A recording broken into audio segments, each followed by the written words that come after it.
Now is respiration.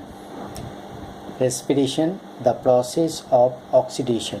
Oxidation means breakdown of digested food in the presence of oxygen to convert it into energy is called respiration. Respiration are two types. First is the aerobic respiration and second is the anaerobic respiration. Aerobic respiration, when respiration occurs in the presence of oxygen, जब oxygen की उपस्थिति में respiration होता है तो उसको aerobic respiration कहते हैं. Anaerobic respiration, when respiration occurs in the absence of oxygen, oxygen के अनुपस्थिति में जब रेस्पिरेशन होता है तो उसको कहते हैं anaerobic respiration. We know that various organisms, various diverse organisms break down their food to release energy. Here's the glucose. Glucose C6H12O6 means यहाँ 6 कार्बन मॉलिक्यूल्स है. ये ग्लूकोज ब्रेक डाउन होता है साइटोप्लाज्म में और पायरूवेट में कन्वर्ट होता है. ये पायरूवेट में 3 कार्बन मॉलिक्यूल्स है. ये पायरूवेट एब्सेंस ऑफ ऑक्सीजन में इन ईस्ट में ethanol plus carbon dioxide plus energy का फॉर्मेशन करता है. Lack of oxygen, lack of oxygen means oxygen की कमी जब मसल सेल्स में होता है तो उसमें लैक्टिक एसिड और एनर्जी का फॉर्मेशन होता है. और प्रेजेंस ऑफ ऑक्सीजन माइटोकॉन्ड्रिया में, यहाँ कंप्लीटली ऑक्सीडाइज्ड होता है फूड का, जिसमें कार्बन डाइऑक्साइड, वाटर और एनर्जी का फॉर्मेशन होता है. ये हो गया breakdown of glucose by various pathways. अब हम लोग डिस्कशन करेंगे ह्यूमन रेस्पिरेटरी सिस्टम के ऊपर. ये ह्यूमन रेस्पिरेटरी सिस्टम का फिगर है जिसमें हम लोग देखते हैं ह्यूमन रेस्पिरेटरी सिस्टम मैकेनिज्म में. First, in this process we take oxygen and give out carbon dioxide. First step में क्या होता है कि air is taken through nostril. Inside the nose fine hair is present. This fine hair filtrate air and mucus is also present inside the nose. Mucus absorbs the dust particles. Means inside the nose, नाक के अंदर fine hair और mucus दोनों present होता है.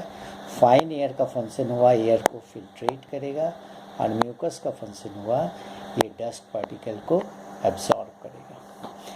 Then air passes through the throat, comes into the lungs.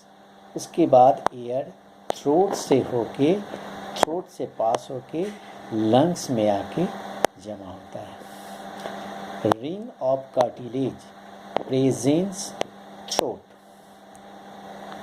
This prevent air passes to collapse. ये जो ring of cartilage है, जब एयर थ्रोट से पास होता है तो थ्रोट में कार्टिलेज का रिंग होता है. जो ring of cartilage prevents air passage to collapse, मतलब ये एयर पैसेज को कोलैप्स होने से रिंग ऑफ कार्टिलेज उसको प्रिवेंट करता है. Within lungs smaller and smaller tubes. Lungs के अंदर बहुत छोटा smaller and smaller tubes present होता है जिसको कहते हैं bronchus, bronchioles present. From those tube air finally reach into the alveoli. ये जो रेस्पिरेटरी सिस्टम देख रहे हैं ये हो गया नेसल कैविटी और नेसल कैविटी से ये पोर्शन हो गया ट्रैचिया जो थ्रोट से गुजरती है. ये लंग्स के अंदर स्मॉलर एंड स्मॉलर ट्यूबल्स है जिसको कहते हैं ब्रॉन्ची एंड ब्रॉन्चियोल्स, और ये ब्रॉन्चियोल्स टर्मिनेट करता है एल्वियोलर से। एक बेलून लाइक स्ट्रक्चर होता है जिसका हम लोग कहते हैं एल्वियोली। इस एल्वियोली में एयर का स्टोर होता है, इसलिए इसका हम लोग कहते हैं alveolar sac. Alveoli contains network of blood vessels. In the alveoli, exchange of gases takes place. alveoli के अंदर गैसेस का एक्सचेंज होता है, ऑक्सीजन को लेना और कार्बन डाइऑक्साइड को छोड़ना। when we breathe in, जब हम लोग एयर को अंदर की ओर लेते हैं, इन, लिफ्ट आवर रिब्स, हमारे जो रिब्स है वो ऊपर की ओर लिफ्ट करता है, एंड डायफ्राम फ्लैटेंड। रिजल्टेंट क्या होता है? Chest cavity becomes larger, air sucked into lungs, fill the alveoli.